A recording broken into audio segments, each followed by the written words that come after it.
Hello everyone and welcome back to the channel. I hope you all are doing well. Today I just wanted to talk about some things dealing with when it's time to say goodbye to our babies. Or as some of you call it, the see you laters, which I absolutely love. And I'm going to attempt to not make you all cry. I'm kind of doing this video mainly for, educational purposes or support to others, who might be going through this, or maybe I just need to talk about things too. That might be the main reason I'm doing this video. To get my thoughts and things out there during this, end of life process. Maybe it will be comforting to somebody else. And plus you get to see Silver enjoying some yum-yums while I talk about this stuff. So when it comes to Silver, we do know it's time. And just because it's time, it doesn't mean that we have to do it right away. Like, we don't have to do it this very moment. And that's not always the case. I mean, there are many times where it needs to be done right away. And some people choose to do it right away, even if they have an option to spend more time. Sometimes people are not able to give at-home care for their pets. And whether that's because it's too emotional for them, or they don't have the time to give due to work or finances. I'm fortunate enough where I'm in a position where I'm able to give that to her. But it's all a personal choice, and so many things come into play when it comes to these decisions.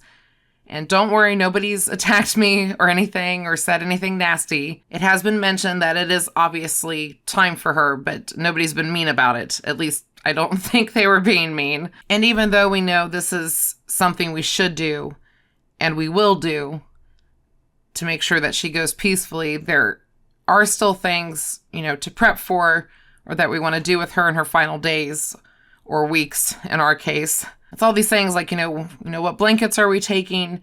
We have to do the prearranging things at the cemetery. There's bucket list items, being able to take off work.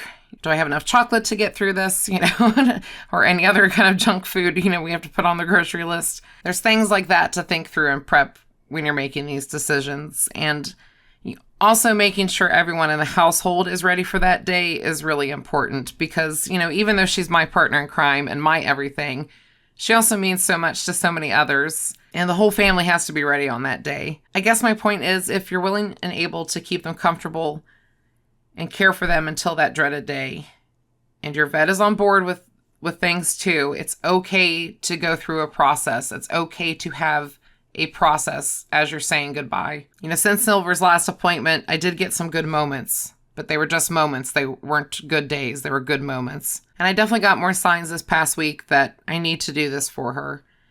A couple of days after that appointment, her legs gave out in a major way. Like, they were not working at all, and she couldn't even position herself outside to pee. And she was in a total panic in that moment. And that moment, I was like, okay, it's time for sure. I can't do this anymore. Then I also had a dream of her when she was young, and she was smiling and running around, and I woke up completely terrified that she had passed. When I woke up and realized she was still with us, it made me realize how much I didn't want her to go on her own, alone in that room downstairs. She isolates herself so much from the rest of us, just staying in her bed, which, I know dogs will do when they're in pain and not feeling well. And she's needing a lot more assistance getting up, and she panics if she can't get up to go outside. And sometimes she even panics when we pet her. And most of the time she calms down and stops panting when she senses it's me, but she's even panicked with me at this point.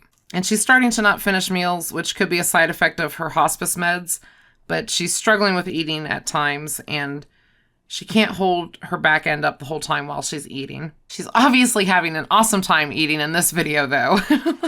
She is all about the Raruva food and the pumpkin ice cream. I was so excited finding that pumpkin ice cream for her. Her new meds were helping, and we were seeing good signs of pain management, but she started having more panting spells again, and just, all the other changes happening again. And, even though she's not whining or showing she's in pain, there's no doubt in my mind that she is in pain.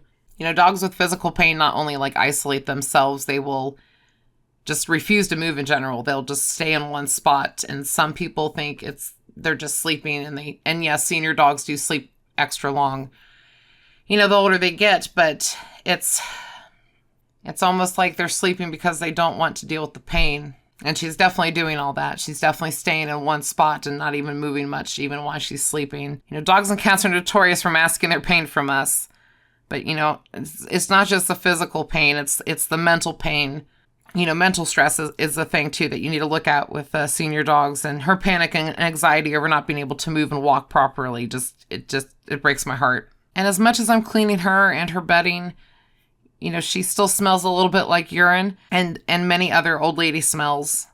The funny thing is her head still smells like Silver. Silver's always had this certain smell to her that I absolutely love, and I can still smell it on her. I know that sounds weird, but she's got this wonderful just puppy smell to her. I don't know, amongst all the weird smells on her right now, I can still smell how she smelled when she was younger and before she started aging the way she has. But anyway, I know, weird. But yeah, there's lots of signs. I just went through all that, and there's been other things too that there's been signs probably for a while, but the signs are definitely more in your face at the moment, and I'm more accepting of that I need to do this. And that's, I think, part of this process too, is reaching that point of finding the strength to accept that this is what we're doing, because I wouldn't want to live like this. And I know some of you mentioned that too, to question,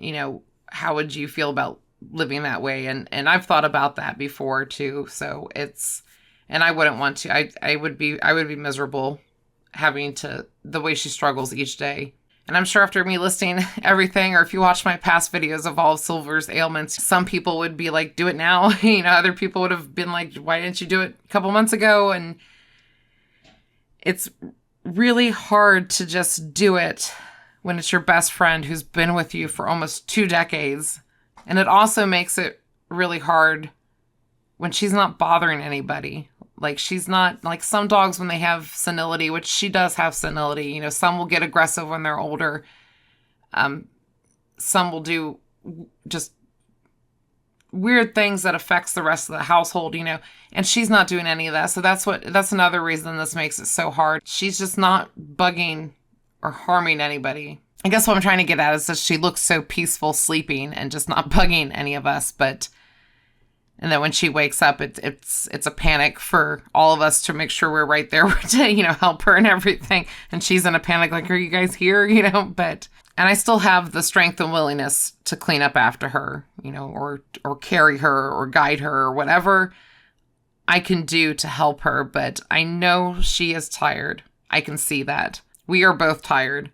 Willingness or not, I am just tired. I mentioned in my previous video that I could just feel Silver giving up when I was helping her up and helping her walk, and I could feel the weight in my hands, and her backside she's just giving up, and now it's like there's not even a try left most of the time when I'm assisting her walking.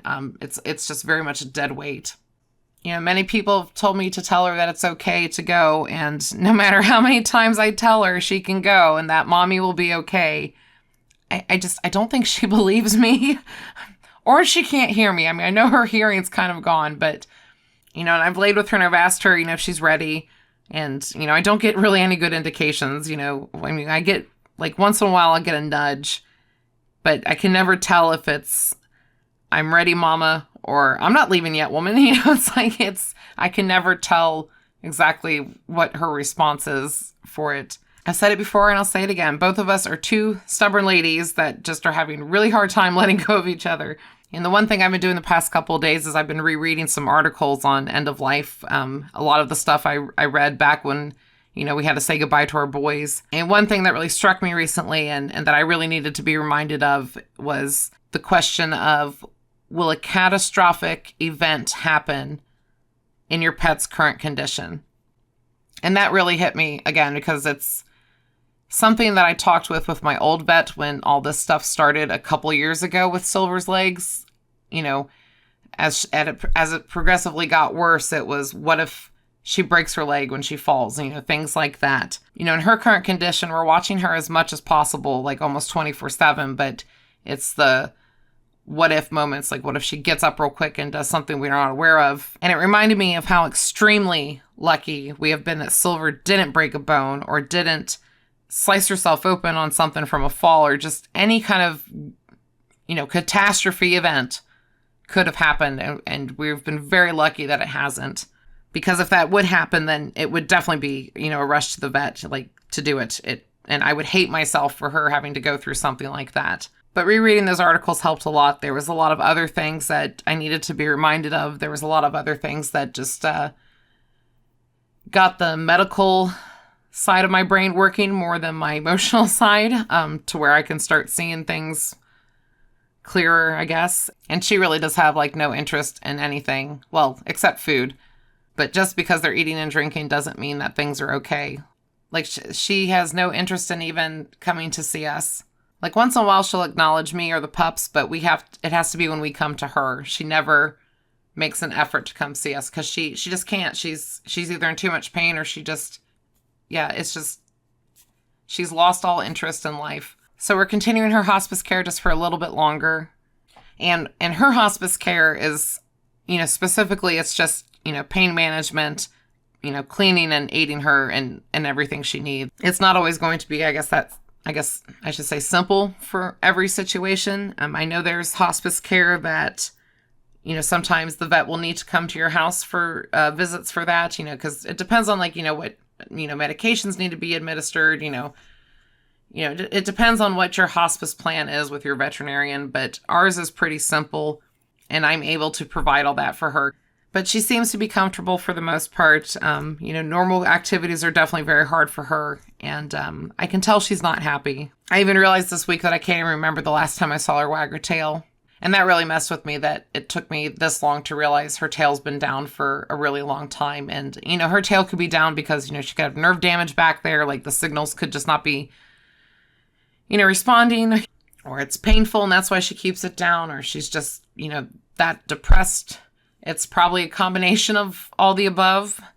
And going back to that catastrophic event stuff, like, I keep thinking, like, she is underweight. She's been officially underweight. Like, that scares me, I think, the most is to watch her starve herself to death. Even though it's not starving herself because she's eating, but that muscle loss, like, that combined with her leg issues, I cannot continue to let her go on, especially for the fear of something awful happening to her. I can't put her through that. She might be the toughest gal I know, but I don't want her to suffer through anything else or anything more. And I feel like she's definitely been suffering. She's definitely not had a quality of life since February. That's for sure. And I really think this dog has held on as well as she has and as long as she has, like, for the past 2 years, because it's taken me 2 years to get to a decent point about losing my boys. And I really think she's hung on this long just to make sure I was prepared enough and maybe strong enough to get through it again with her. Like, I know it sounds, I don't know, that's just, I wouldn't put it past Silver to do something like that for me. But today, not only did she get some ice cream, she also got to have a visit from her Auntie Rose, which is my BFF. She had to stop by for something and said that she'd like to see Silver. And it just made me smile watching Silver sniff like, hey, I know you. Like, I remember you. But it's moments like that, or even moments like this with the ice cream, that I want before I can't have them anymore. And just to be clear, again, I would do it now if the vet thought it needed to be done right now. Again, it's okay to go through a process, like your own process of this. Hospice is basically like monitoring and keeping them comfortable, and the vet knows what's happening and has given the okay on all this. So we're all on board. We all have a plan. I guess my final thing for today is, if you need help deciding when it's time, I would really look into Lap of Love's website. They have great resources about many common conditions in senior dogs. They have really good quality of life assessment tests, but there are many other resources online as well for, grief counseling and end of life decisions and everything. But I think that Lap of Love is a good place to start. And not just online resources, but, just reach out to people who are willing to listen and who will understand. Sometimes you get those people in your life that say, it's just a dog, or they're trying to push onto you what they would do in the situation. And you just have to listen to your gut, those wonderful instincts, and you also have to listen to your dog. This is the hardest thing we have to do for them. And, You know, it's one of the hardest things we ever have to go through, but, you know, you talk it out with your vet and, you know, people who are going to listen to you and be compassionate about your situation. And, you know, those certain people that make you feel like crap for, you know, doing it too soon or doing it too late, or they make you feel like crap for your choices on how much care you're willing to give or how much care you're not willing to give, you know, when we're making these decisions, you know, you could just, you know, tell them all to fluff off for a bit. Or tell them to fluff off, period, like for good. You know, you don't need that kind of crap in your life. You know your dog best, and you know what they're going through. You're the one who lives with them day to day, and you see what's happening with them. You know what is right for you and your family. Period. That's my best advice. But thank you guys so much for watching. I hope you enjoyed saying Silver, and thank you for listening. Let me get some of this out, you know, and yeah, it's been one hell of a ride with this girl. And I'm going to be so lost without her. And Kage and Lucian better be waiting there at that bridge for her, or they're going to get a stern talking to once I get there. And I'm sure when she gets there, she's going to absolutely love bossing around her brothers again. It's definitely one of her things, helping me keep the boys in line. So, but anyway, that is the end of today's video. I hope it was, I don't know, informative, supportive. I hope I didn't make you guys cry too much. I hope you guys just enjoyed watching Silver enjoy her ice cream. But yeah. But yeah, just take care, guys, and we'll see you in the next one. Bye.